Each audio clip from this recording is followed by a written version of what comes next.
Welcome to Present Movement. This is the first video in a series called A Day at the Park, where it is me doing my preferred movements at the park. Please keep in mind, I am trained to do these movements. Do not attempt if you are not trained to do these movements.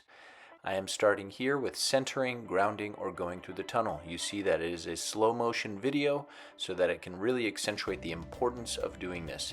I am torquing my feet out. I'm feeling where my ultimate comfort is with where my feet are and making ground connection so that I am about to go into a swing here, and it's very important that I'm rooted in the ground. I practice in this video double arm swings or two arm swings in hard style kettlebell swings.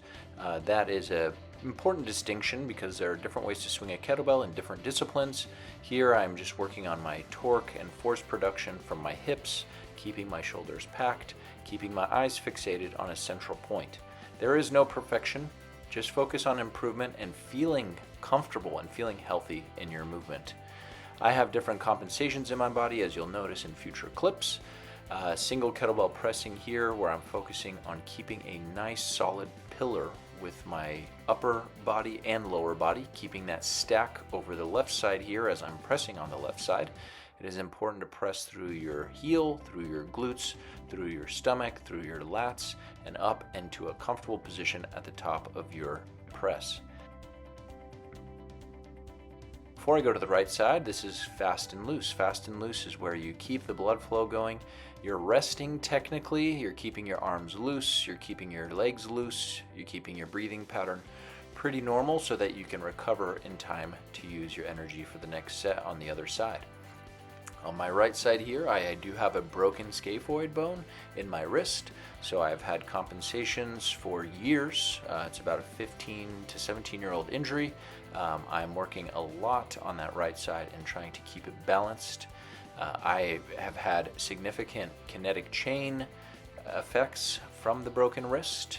My shoulder connection lacks a little bit more, my core activation on that side, and even my hip and foot activation on my right side is a little bit less than my left. I am left-handed, so that's also an advantage for the left side, but the right side is looking pretty good here.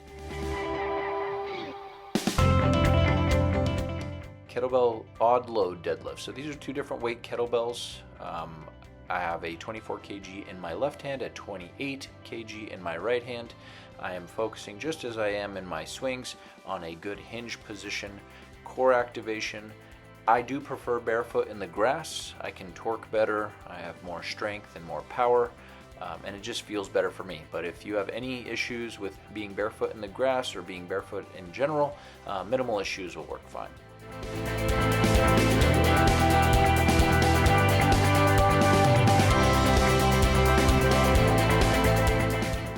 Forcing my knees outward, not letting my knees valgus or collapse in when I do this.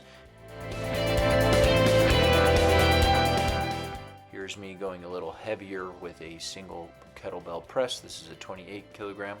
And you'll see that I stack at the top. That actually should be a rest position at the top.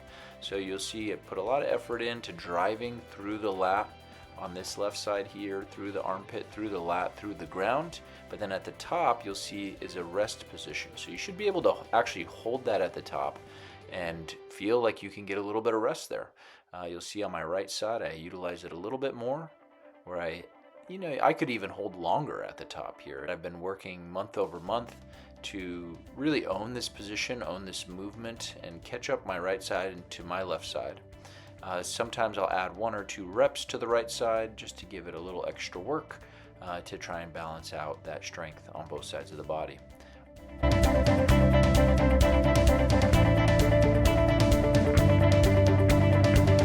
Always thank the trees. They provide shade, they provide oxygen, they provide a good support while you're out there.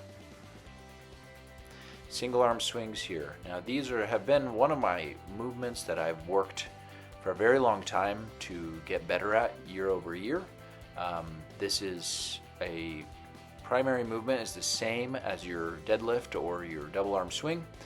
You'll see my broken wrist on my right side. Again, it leads to some compensations that happen in the shoulder. I'm not going to have a perfectly packed shoulder every single time, but I'm working really hard to get that better and better. This is a clean to kettlebell jerk, one clean, and then we're going to go jerks here. This, I could hold my bottom position a little bit longer. It is something that you should feel very secure at the bottom of your jerk. Not rushing them. I even can jet my knees outward a little bit more. They're coming forward a little bit more than I would like. It is something that, every body is different.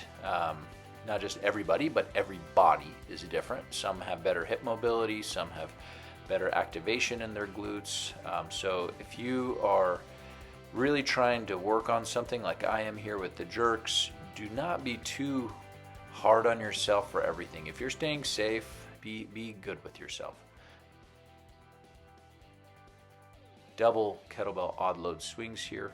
This is a pretty heavy movement here, so a lot of ground contact.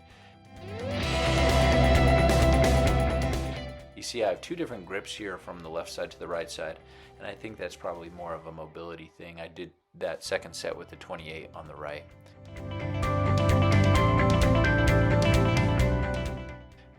Here it's going to be an alternating press with a clean, good strong clean here. Hold that top position of the clean, and then we're alternating here, 28 in the left, 24 on the right. This is really important to keep that rib cage pulled down. Keep driving through the core, drive through the glutes and the quads here, through the armpits and the lats there. Really want to be careful on these ones. They can get very heavy. You are racking a kettlebell on one side of your body, so you have to keep that offside really strict. And then obviously you're pressing a kettlebell over your head with the other side of your body.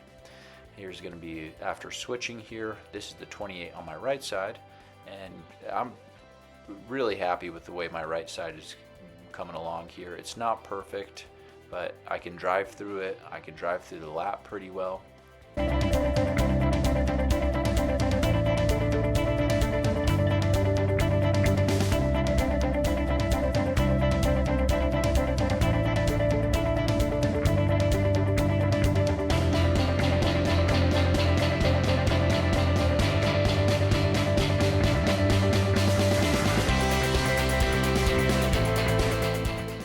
Well done there.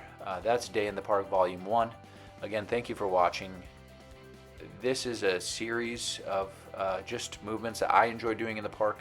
There will be more instructional videos as we come along on the channel, but please like and subscribe if you enjoyed it, and we're going to see you in the next video.